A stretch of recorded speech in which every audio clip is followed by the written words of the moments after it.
ऊपर ये कर्तव्य भी होता है कि दंगा होता हो तो अपने पड़ोसी का घर बचाने के लिए खड़े रहे और मना करे, किसी को रोके अपने गांवों में करने। आज हमारे समाज में ये दूषण आ गया है कि जब भी ऐसे वाक़े होते हैं तो हम बाहर वालों पे उसका दोष करके अपने आप को बचाने की कोशिश करते हैं।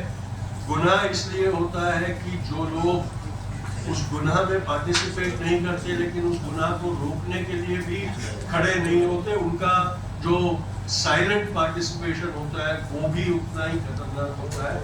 और आज हमें चिंता इस बात की होनी चाहिए कि आज हमारे समाज में इस प्रकार के निष्क्रिय लोगों की तादाद बढ़ गई है, जो लोग अपनी लाचारी का बहाना बनाकर कहते हैं कि हम क्या करें, बाहर के लोग आके ये सब करके चले जाते हैं।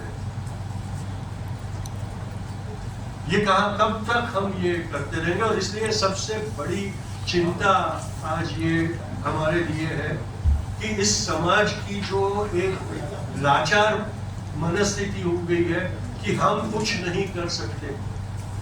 हमें याद रखना चाहिए कि सिर्फ 75 साल पहले इस मुल्क के नागरिक ऐसे थे जो अंग्रेजों भारत छोड़ो की चुनौती देते थे और वो करके रहते।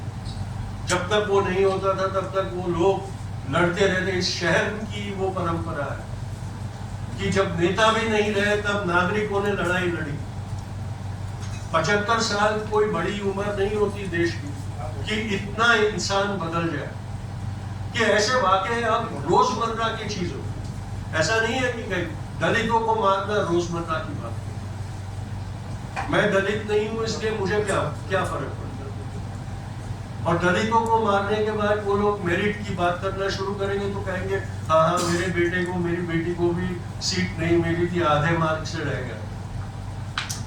ये हम लोगों की उदासीनता और हम लोगों की खुदगर्जी है जिसके कारण ऐसे वाकये हमारे मुल्क में बढ़ते जा रहे हैं। आज हमारे समाज के सामने आईना रखने की जरूरत आ गई है।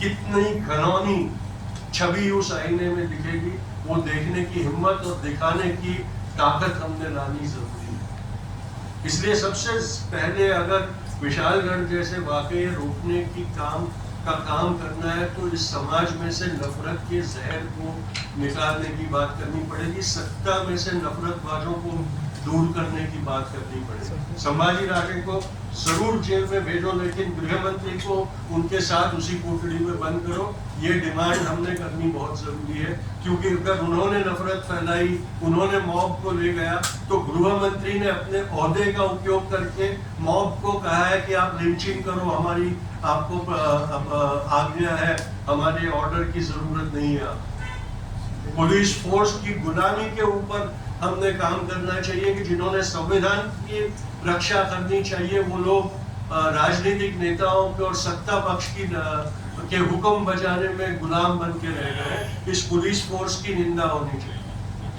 क्योंकि हर वाकये में ये देखा जाता है कि पुलिस फोर्स की निष्क्रियता के कारण सफलता मिली है। 92 में जब यहाँ दंगे हुए थे तो श्री कृष्णा कमीशन ने ये बात कही थी कि communalisation of police is a worrying factor.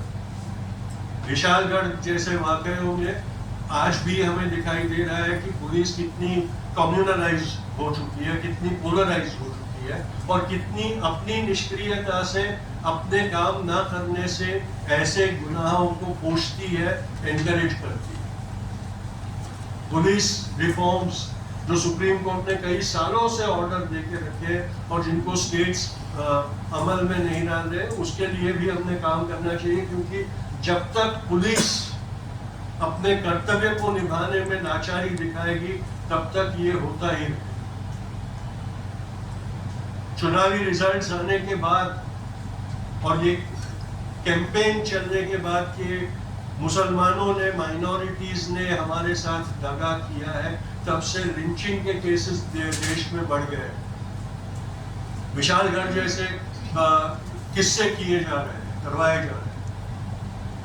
पर पिछले 3 दिनों से लोकसभा में हमको लगता है कि जैसे एक ही मुद्दा अपने देश को ग्रस्त करता हो, जात पात, किसकी कौन सी जात है, उसके ऊपर पूरा देश 2 दिन से चर्चा कर रहा है। ऐसी चर्चा मैंने ये कम्युनल वायलेंस और उस सब में नहीं देखी। ये क्या हो गया है, इसके ऊपर हमें चिंता है। और इसके लिए मैं फहद से बहुत सहमत रखता हूँ कि हमने समाज में रिफॉर्म की काम करना बहुत जरूरी है। और उसी के चलते हम एक पहल इस 9 अगस्त को करने जा रहे हैं। हम भारत के लोग के तहत 1942 में इसी शहर में 9 अगस्त को अगस्त क्रांति मैदान से एक नारा उठा था, अंग्रेजों भारत छोड़ो। इस 9 अगस्त को हम एक और नारा लेकर अगस्त क्रांति के शहीदों को श्रद्धांजलि देने जाने वाले हैं, नफरतों भारत छोड़ो। और उसके बाद हम भारत के लोग के बैनर के तहत हम लगातार नफरत के खिलाफ एक कैंपेन लड़ेंगे। और ये नफरतबाज जो राजनीतिक नेता बन गए हैं, जो दल बन गए हैं, उनको भारत छोड़ने को मजबूर करने के लिए एक नई क्रांति खड़ी करने की हम ऐलान करते हैं। और आप सबका